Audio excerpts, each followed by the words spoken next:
Hello guys, welcome back to my channel. आज हम discuss करेंगे अपना मुगल स्कूल ऑफ आर्ट। इसका हम डिस्कस करेंगे ओरिजिन एंड डेवलपमेंट। इससे पहले वाली वीडियो में हम अपने राजस्थानी और पहाड़ी स्कूल का अच्छे से पढ़ चुके हैं, उनकी पेंटिंग्स भी और ओरिजिन एंड डेवलपमेंट भी। तो मैं उस वीडियो का लिंक भी आपको डिस्क्रिप्शन बॉक्स में दे दूंगी अगर आपको वो पढ़ना है तो। अभी हम स्टार्ट करते हैं अपना origin and development of Mughal school of art. देखते हैं।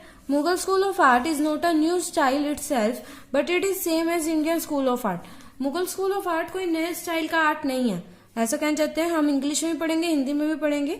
Mughal school of art is not a new style itself, लेकिन ये सेम टू सेम लिखता था इंडियन स्कूल ऑफ आर्ट की तरह ही।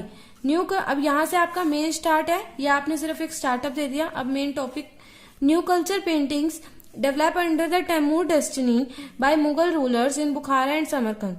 अब आप ऐसे समझो कि तैमूर वंश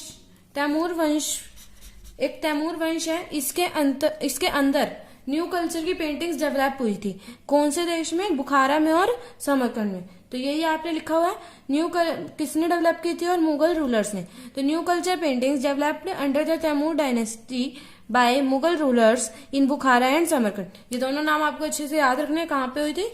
बुखारा और Samarkand. Behzad was the best artist among all the painters at that time. आपसे 1 मार्क में क्वेश्चन पूछ सकते हैं कि कौन सा आर्टिस्ट था बेस्ट, तो आपको आंसर देना है Behzad. Behzad was the best artist among all the painters at that time and art reached its climax during 15th century. तो आर्ट कब अपने क्लाइमैक्स में पहुंचा, कब सबसे ज्यादा ऊंचाई पे पहुंचा था? 15th सेंचुरी में। अब आगे देखते हैं। अब आपको ये समझने से पहले मैं आपको एक डायग्राम दिखाती हूँ, उससे आपको समझना बहुत ज्यादा इजी हो जाएगा और आपको अच्छे से समझ भी आएगा। तो सबसे पहले हम देख लेते हैं अपने डायग्राम को। ये मतलब एक तरह से मैंने ग्राफ के फॉर्म में बना दिया है। सबसे पहले आपको पढ़ना है बाबर के बारे में। किसका राजा था ये तैमूर डायनेस्टी का ही राजा था। सबसे पहले हम डिस्कस करेंगे बाबर के बारे में। फिर बाबर का बेटा कौन है? हुमायूं। हुमायूं का बेटा अकबर। अकबर का टाइम पीरियड था golden time period. Golden time period मतलब इसके टाइम में पेंटिंग का स्कोप सबसे ज्यादा था। पेंटिंग का इसे भी बहुत शौक था और इसने बहुत सारे पेंटर्स को भी कलेक्ट किया था पेंटिंग्स बनाने के लिए। तो पेंटिंग का तो सबसे ज्यादा स्कोप इसके टाइम में था। इसके बाद हम पढ़ेंगे जहांगीर। अब आप देख रहे होंगे एरो ऐसे चला गया, मतलब जितना यहाँ पे था, जितनी इसको पेंटिंग पसंद थी उतनी इसको पेंटिंग्स पसंद थी। तो मतलब ऑलमोस्ट एरो का सीधा चला गया हमारा। यहाँ से क्या था? स्लोप बढ़ता जा रहा था। अब आगे देखते हैं। जहांगीर पीक मुगल आर्ट, मतलब यहाँ पे सबसे ज्यादा ऊंचाई पे रहा हमारा मुगल आर्ट। उसके बाद शाहजहां। अब देखो एरो नीचे चला गया, मतलब शाहजहां को पेंटिंग का बिल्कुल शौक नहीं था, तो पेंटिंग ने डाउनफॉल देखा एक। उसके बाद उसका बेटा था औरंगजेब। औरंगजेब में और नीचे चला गया। और फिर बहादुर शाह जफर।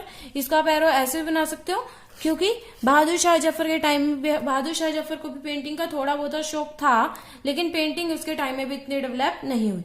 ये सब कुछ अभी हम अच्छे से भी पढ़ेंगे। एक बार आप ये नाम अच्छे से याद रख लो कि बाबर का बेटा हुमायूं, हुमायूं का अकबर, अकबर का जहांगीर, जहांगीर का शाहजहां, शाहजहां का औरंगजेब और औरंगजेब का बहादुर शाह जफर। तो ये हो गया हमारे एक तरह से नाम हमने अच्छे से याद कर लिया। अब हम इनके बारे में अलग अलग पढ़ेंगे। आपको सिर्फ ओरिजिन एंड डेवलपमेंट में इनके बारे में ही लिखना है। देखते हैं आप। Babur was from Timur family. अब देखो बाबर भी तैमूर डायनेस्टी का ही एक राजा था। Babur was not only a brave soldier. Babur सिर्फ एक ब्रेव सोल्जर ही नहीं था, but he is also great liking for painting, मतलब उसे पेंटिंग भी बहुत ज्यादा पसंद थी। Babur was mostly in battle field. Babur ज्यादातर उसने अपनी लाइफ थी वो लड़ाइयों में ही बिताई थी। His son Humayun. अब देखते हैं हुमायूं, उसके बेटे के बारे में। बाबर के बारे में हमें इतना ही लिखना है कि उसको पेंटिंग बहुत ज्यादा पसंद थी, वो ब्रेव सोल्जर था और उसने ज्यादातर अपनी लाइफ बैटलफील्ड में बिताई थी। अब हम देखेंगे उसके बेटे के बारे में। His son Humayun has to spend 13 years in Iran after being pushed out by Sher Shah Suri from India। इसका मतलब क्या है? उसका बेटा था हुमायूं, जिसको 13 साल ईरान में बिताने पड़े थे। क्यों बिताने पड़े थे? क्योंकि शेर शाह सूरी ने, मतलब उसकी शेर शाह सूरी के साथ लड़ाई हुई थी, तो उसने क्या किया था? हुमायूं को उस इंडिया से निकाल दिया था। तो इंडिया से क्या कर दिया था? उसे निकाल दिया था। तो वो कहाँ पे रहा था 13 साल? ईरान में। Sher Shah Suri become the emperor of Delhi. उस टाइम पे फिर शेर शाह सूरी क्या बन गए थे? दिल्ली के एम्परर बन गए थे। अ painting of Dastane Amir Hamza done in this time. सबसे इंपॉर्टेंट क्वेश्चन है ये 1 मार्क में कि कौन सी पेंटिंग हुई थी? दास्ताने अमीर हमजा। इस पे 1 मार्क का आपका क्वेश्चन पूछा जाता है कि कौन सी पेंटिंग हुई थी आपके हुमायूं के टाइम में? दास्तान ए अमीर हमजा। आपको इसकी स्पेलिंग भी अच्छे से याद रखनी है। अब हम आगे देखते हैं। After his death Akbar was the king of Delhi. हमने पढ़ा था हुमायूं के बाद कौन आया था, अकबर। तो इसकी मृत्यु के बाद कौन आ गया, अकबर बन गया king of Delhi at an age of 13। मतलब हुमायूं की डेथ बहुत जल्दी हो गई थी, तो उस टाइम अकबर 13 साल के ही थे, तो अकबर 13 साल की उम्र में ही दिल्ली के राजा बन गए थे।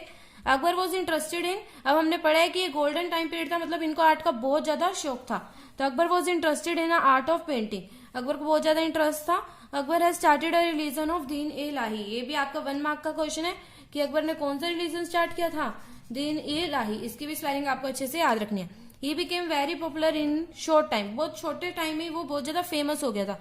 क्यों, उनकी ग्रेटनेस और लाइब्रेरिटी, उनकी ग्रेटनेस और लाइब्रेरिटी की वजह से, क्योंकि उन्हें लोगों से बहुत ज्यादा उदार थे, उनका नेचर बहुत ज्यादा अच्छा था, इसलिए वो बहुत ज्यादा फेमस हो चुका था। This time period is the golden time period. ये टाइम पीरियड क्या था, गोल्डन टाइम पीरियड था उनका, हमने ये पढ़ लिया। अब हम देखते हैं उनके बेटे के बारे में, Jahangir. Jahangir the son of Akbar was also a great lover of art and nature. हमने ये पढ़ा है कि वो उनको भी बहुत ज्यादा शौक था आर्ट का और नेचर का। अब देखते हैं उनको सबसे ज्यादा शौक किस चीज की पेंटिंग्स का था, उनको बर्ड्स की, एनिमल्स की पेंटिंग्स का बहुत ज्यादा शौक था। ही encourages his painters, he made the painting of birds, animals, portraits, etc. तो उनको सबसे ज्यादा शौक था बर्ड्स की और एनिमल्स की पेंटिंग्स का। उनकी एक पेंटिंग भी है, उनकी एक ईगल की, वो हम आगे पढ़ेंगे अपने सिलेबस में। फैल्कन और बर्ड रेस्ट, फैल्कन की उनकी एक पेंटिंग है, उनका ही था वो फैल्कन, उसकी पेंटिंग बनाई थी उस्ताद मंसूर ने, वो भी हम आगे पढ़ेंगे। After his death Shahjahan become the emperor. इसकी डेथ के बाद कौन आया था, शाहजहां। अब यहीं से हमारी पेंटिंग्स ने क्या देखा था, डाउनफॉल देखा था। क्यों, he was a great lover of architecture. अब आपको पता ही है कि शाहजहां को तो आर्किटेक्चर का बहुत ज्यादा शौक था। उन्होंने बहुत सारे फोर्ट्स बनाए, पैलेसेस बनवाए, मॉस्क्यूज बनवाए, जैसे कि Taj Mahal, red fort etcetera. The art of paintings are downfall in his time period. तो यही हमने पढ़ा था, अभी मैंने आपको बताया भी था। After his death, his son Aurangzeb came a bitter enemy of painting and music. अब इसकी डेथ के बाद आया था औरंगजेब, और ये सबसे बड़ा एनिमी था पेंटिंग का और म्यूजिक का। इसको बिल्कुल भी शौक नहीं था पेंटिंग्स का और म्यूजिक का। तो अब औरंगजेब के टाइम में क्या हुआ, most of the artist went to hill and form Pahari school of art. बहुत सारे आर्टिस्ट थे वो हिल्स की साइड चले गए और उन्होंने क्या बनाया, पहाड़ी school of art. But his son Bahadur Shah Zafar was also a lover of art. लेकिन उसका बेटा कौन था, बहादुर शाह जफर, जिसने, वो भी क्या था, एक बहुत ज्यादा लवर था आर्ट का। इसके बारे में हमने अभी भी पढ़ा था।